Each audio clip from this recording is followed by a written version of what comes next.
Hello, everyone. This talk is about the mind, and it's about it's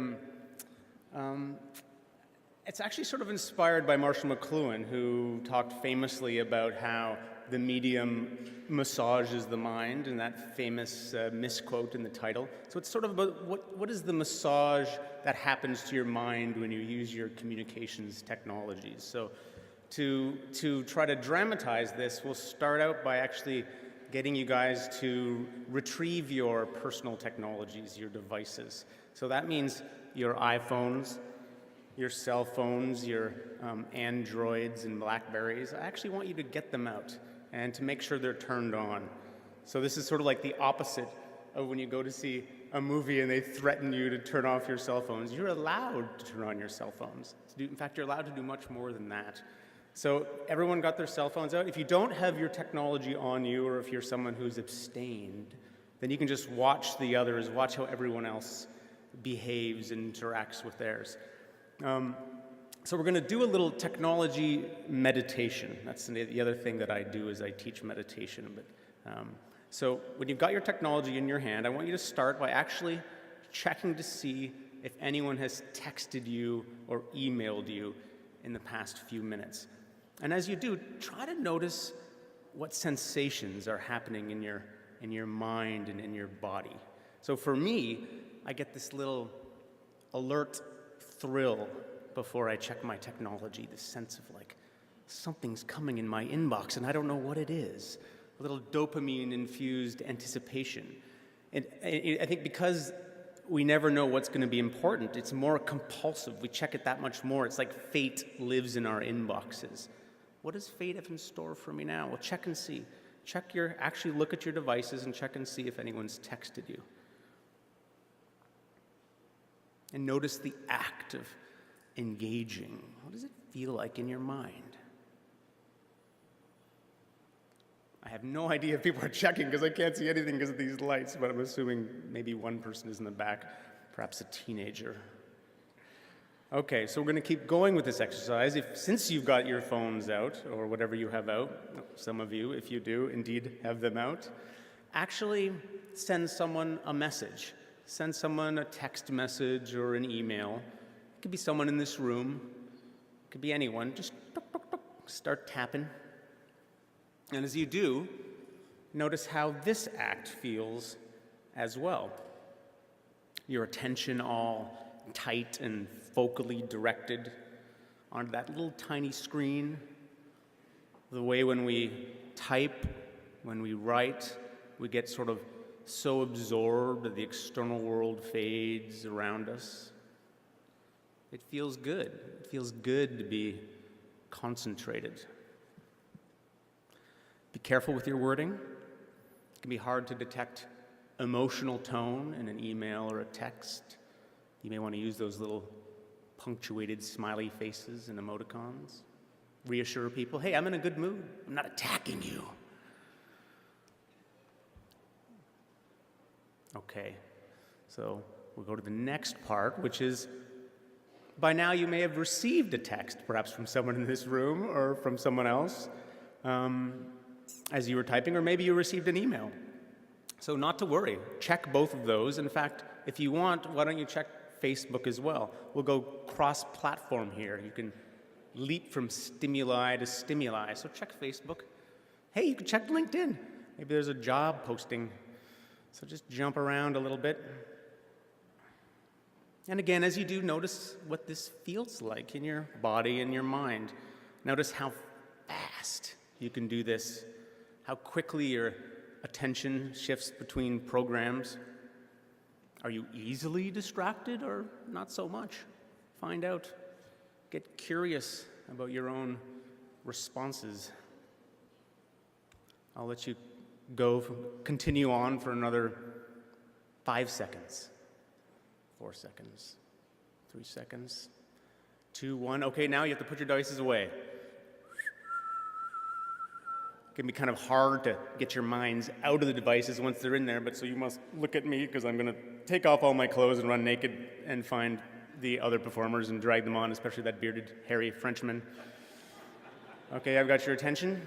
Excellent. So now I'm going to explain why we did that little exercise. It may not have felt like much, but right there, for that short period in which you were doing that, your brain changed. It got shaped just a tiny bit. It got a tiny bit faster, a tiny bit more fixated, and it probably got a tiny bit more dependent. You could say your mind just got designed in a particular kind of way, and thus for a few moments made you more of a particular kind of person. Back in the day, this is what designers of humans used to look like.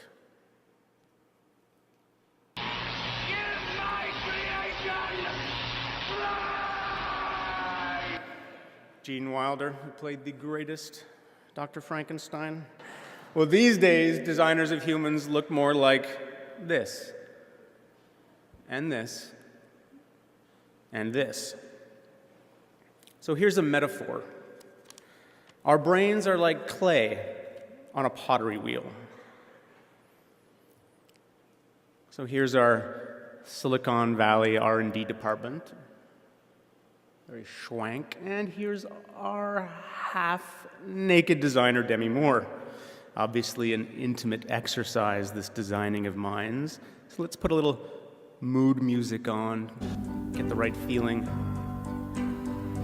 As our minds squeeze past these hands again and again, the way we pay attention to the world, the way we are, the way we relate to one another, all these things begin to change. These changes are subtle at first, but as a wise meditation teacher once told me, subtle is significant. Subtle builds. It accumulates, for time does so much. Like any other conditioning process, the more a mental action is repeated, the more ingrained and pronounced it becomes. The brain is very plastic and responsive. We know this now. So, lately this has sort of been presented as a bad news story, a lot about the negative aspects of how technology is making us distracted and fragmented and disembodied and dissociated and stressed. And I think there is some truth to this, although the research is fairly thin at the moment. But the message of this talk, and there is a message, is that it doesn't have to be this way. So we'll start by considering what actually happens to the mind as it squeezes through those devices into the promised land on the other side. Consider the wired world. This is a map of the blogosphere, one of many. I love maps of the internet. I love maps of the internet because I love the internet itself. I love the connectivity, the cool revisioning of data. I love the way it facilitates self-expression and collaboration and innovation, the pooling of collective wisdom. There's a lot to love. And so that's actually one of the things that happens to the mind when it gets inside, into the internet at least. It blooms with a kind of creativity. So there's a lot to love about this, but love is not blind. I love the fact of the internet, but right now I think the presentation and the delivery leave a lot to be desired. So with that in mind, sorry BlackBerry, you've had a hard year. And I'm going to make it a little bit worse because this, to me, is a nightmare for the mind. A mess of crimpy buttons, a claustrophobic little screen, plodding, goal-directed clutter. This device basically trains you to be a robot, furiously efficient, sensory-starved data processor. And I won't pick on BlackBerry. We'll actually move to Apple, everyone's favorite design celebrity. So the iPad, definitely better for the mind, more humane, less cluttered. Apple's greatest innovation is the use of gestural interaction, the swipe screen, the fingers tapping and moving. Very important attempt to bring the body back into the relationship with all this abstract data. And this move to embodiment is a very good thing, and we'll see more of it in the future. It'll be interesting to see where that goes. But even with the iPad, there are problems. And the problems have to do with the underlying assumptions of all of these technologies, that they must stimulate us, that they must interrupt us with endless possibilities, that they must mediate more and more of our interactions with each other and the world, that they must instantly and always forever be available. This kind of functionality fixates, scatters, and finally alienates the mind. It does not compose it. It doesn't care for the mind or make us feel secure. A healthy mind is a stable mind. It is calm and clear and grounded. It's good-natured. It holds things lightly. It doesn't grip or fixate. When it's done concentrating, which it does do, and it's a wonderful thing that it can do that, it returns lightly to homeostasis. And while it may be true that the creative mind flourishes in the internet's profusion of options and distractions, if that mind does not return to center, it will not hold. I know this because in addition to writing about the mind, I also practice and study and teach meditation. And as a teacher, I get these refugees from the professional world, stressed out and overstimulated, their minds spinning like 15 Tasmanian devils on 15 bottles of Red Bull. We can laugh about it, but these people are really suffering. They feel they cannot control their mind, and that's scary. They need to be slowed down, recentered, to find their ground amidst the overwhelm. And the social backdrop here is very serious.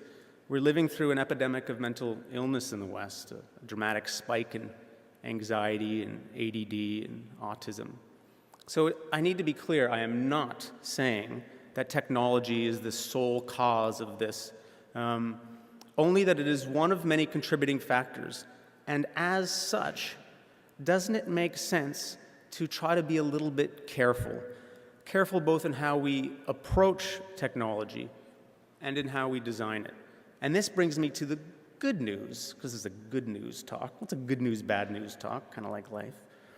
There are people who are thinking about this exact thing, including how to design mental health principles directly into the technology, and thus help nudge you from homo fragmentus, I know I've definitely felt like this on occasion, to homo illuminatus. And here insights from my field, from the world of meditation and neuroscience, are beginning to inform both the discussion and the design. So at the simplest level, you're seeing a wave of these new meditation apps for smartphones. So these work in different ways. I know some of their creators. Some of them are meant to be done on the go. Some are meant for quiet sitting. Others are interactive. All of them help clear the head, and users say they're effective.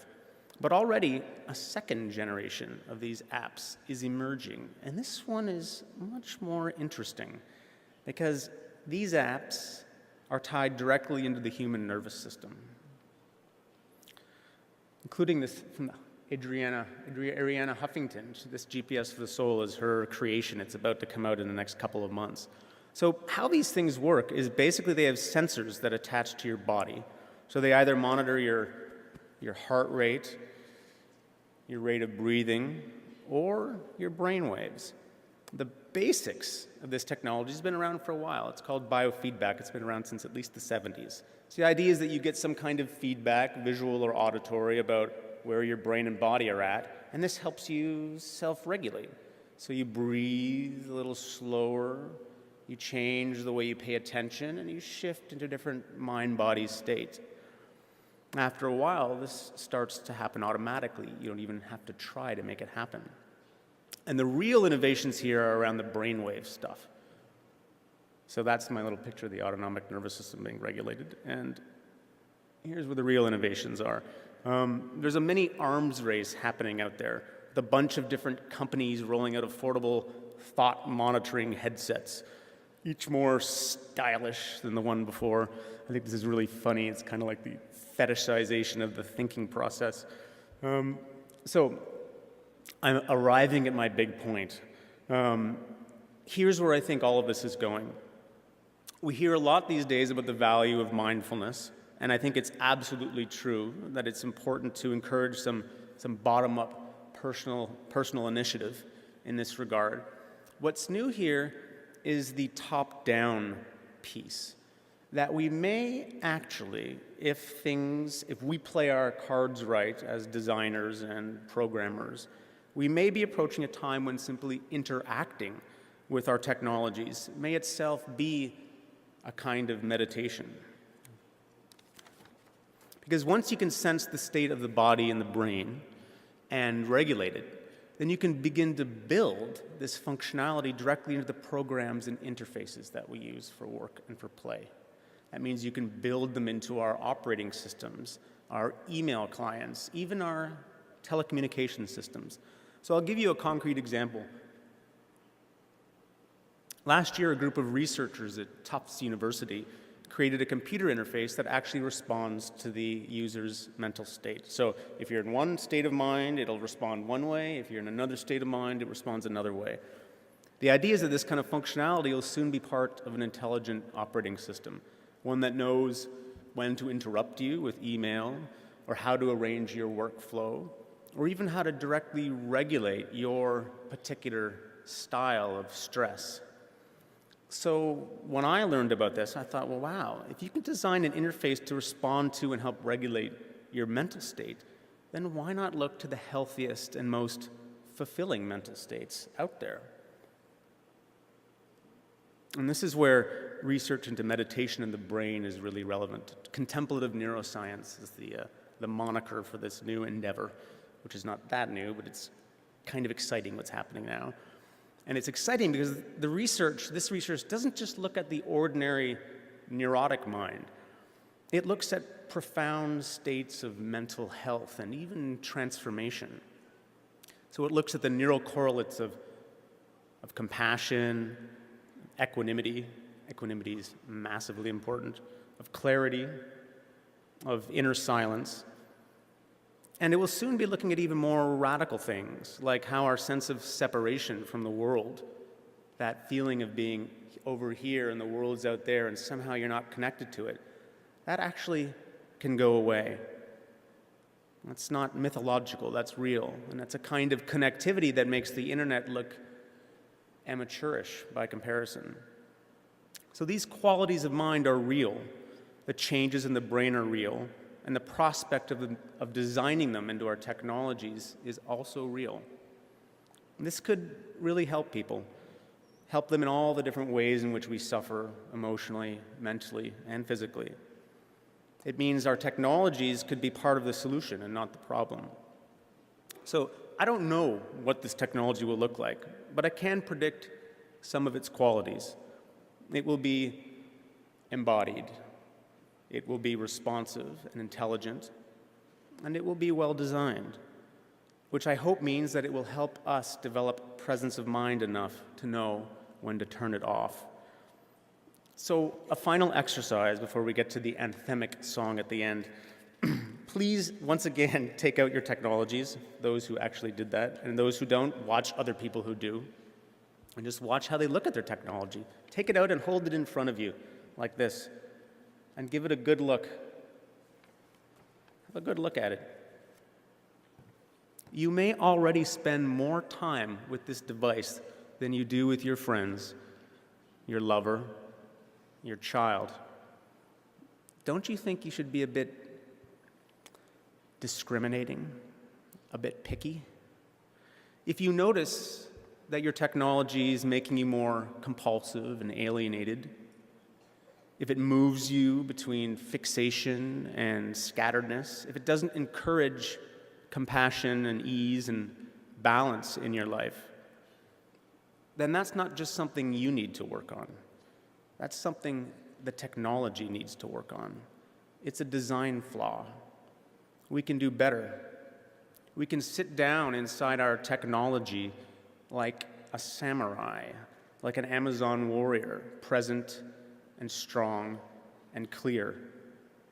We can approach the design of these systems in the same spirit. This is a design challenge, and one creative people like you can play an important part in. In fact, I think in the years to come, it may be less the politicians, the educators, and the social planners who create the next generation of citizen, but the designer and the artist and the programmer. So, cue the video. Right now, over 1 billion brains are being shaped by laptops and cell phones and websites.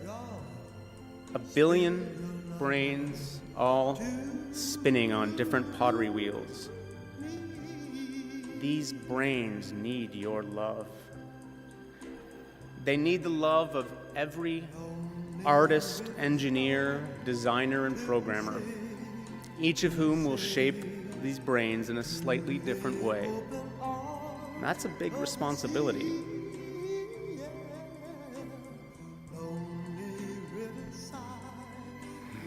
I don't know what they're doing to that brain.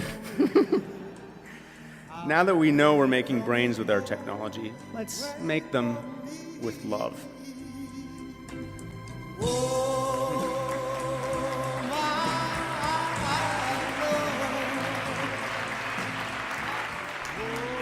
I would like to thank Patrick Swayze's hairdo for the making of this talk.